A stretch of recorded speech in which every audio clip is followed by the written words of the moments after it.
Good afternoon, professors. My name is Nick. I've been looking forward to moving into the 17th century in our studies, for this was when so much activity occurred in my own field of study, science. It is during this time that the world began to see the influence of such men as Descartes and Kant beginning to have an impact on scientific study and philosophy. I taught high school students the scientific method for years and know fully the impact rationalism had on the world of knowledge. But I'd like to know how rationalism affected the churches. Rationalism, among other things, of course, led to the Enlightenment. What was the impact of the Enlightenment on Christianity?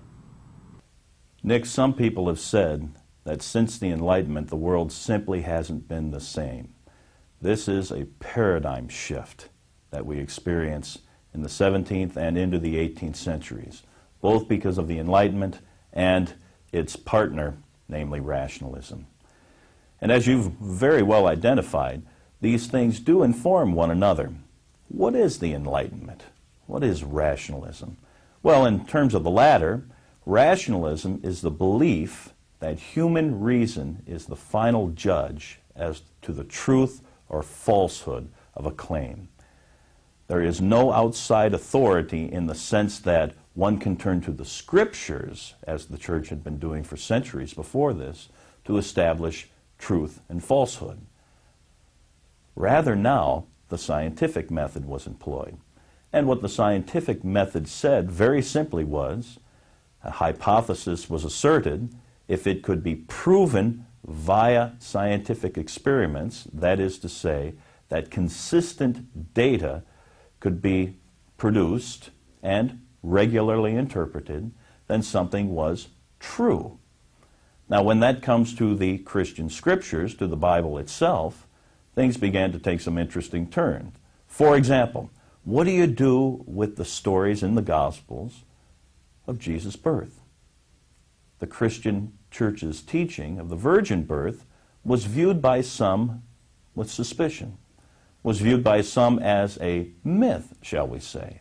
And increasingly, those who were committed to the scientific method began to apply the principle of rationalism and said, literally, not only did the virgin birth not happen, it simply could not happen. Why? Well, scientific experiments, the scientific method, established things otherwise. This being the case, some basic teachings of the Church began to be tested.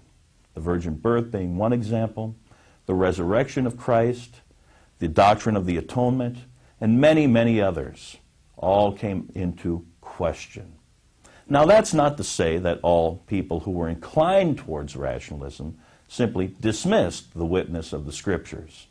Some said we can find a balance point between the two.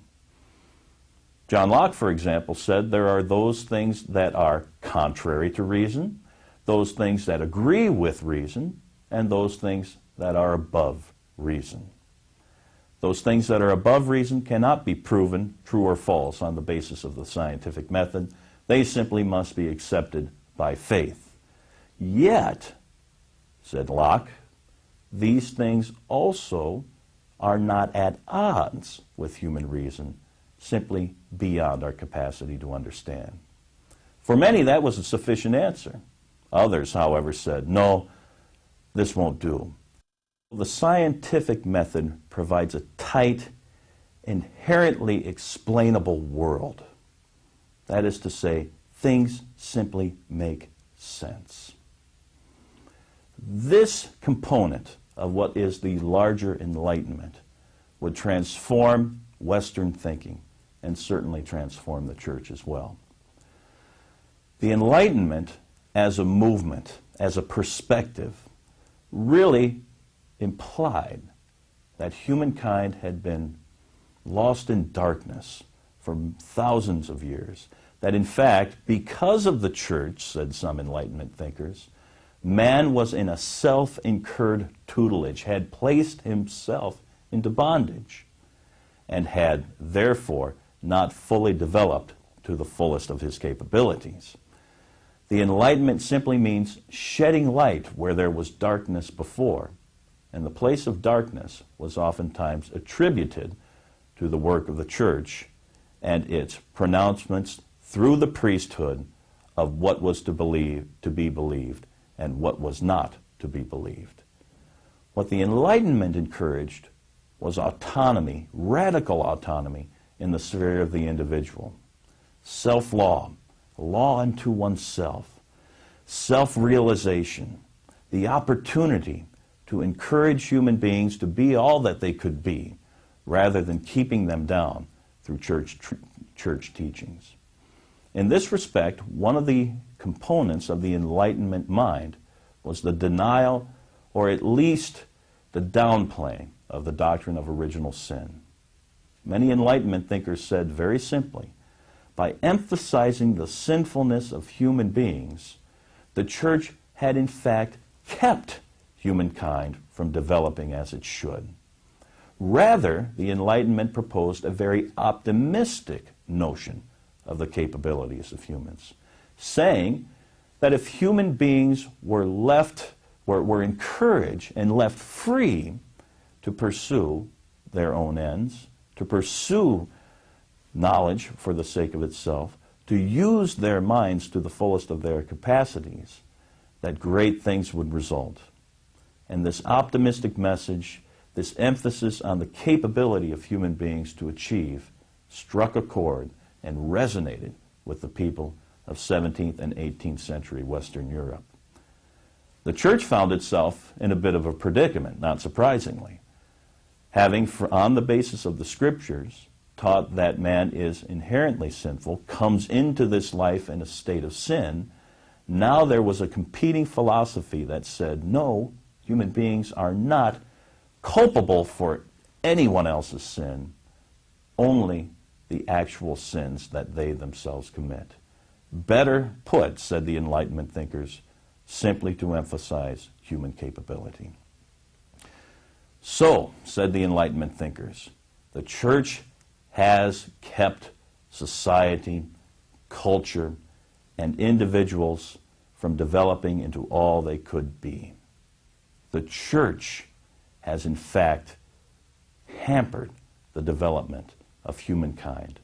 The church has imprisoned the human spirit. Therefore, it is now our responsibility as modern Christians, Christians in the 17th, 18th centuries, to break ourselves free from this bondage and to move forward into everything that is available to us. Not surprisingly, the church had to respond. Some members in the church said, this is a horrific development. This is an improper understanding of human capability and must be resisted with all vigor. Others uncritically adopted the perspective and said, unless the church gets with the times, it will be left behind. And then another group said, we can engage rationalism, the Enlightenment, critically, seeking to find ways in which the church can maintain its faithful confession while understanding a basic and fundamental cultural shift has occurred. As these differing perspectives on how to interact with the Enlightenment challenged the church, many within the church found themselves pressed, and in fact, the church itself began to fragment somewhat. So the church was fundamentally challenged by the Enlightenment. Its own perspective was shaped and formed by a different and outside and external force. And the answers that the church gave were mixed. No longer would there be a simple unity of confession on the part of Christianity. There would likely be division. And that was the story of the church in the latter part of the 17th and into the 18th centuries.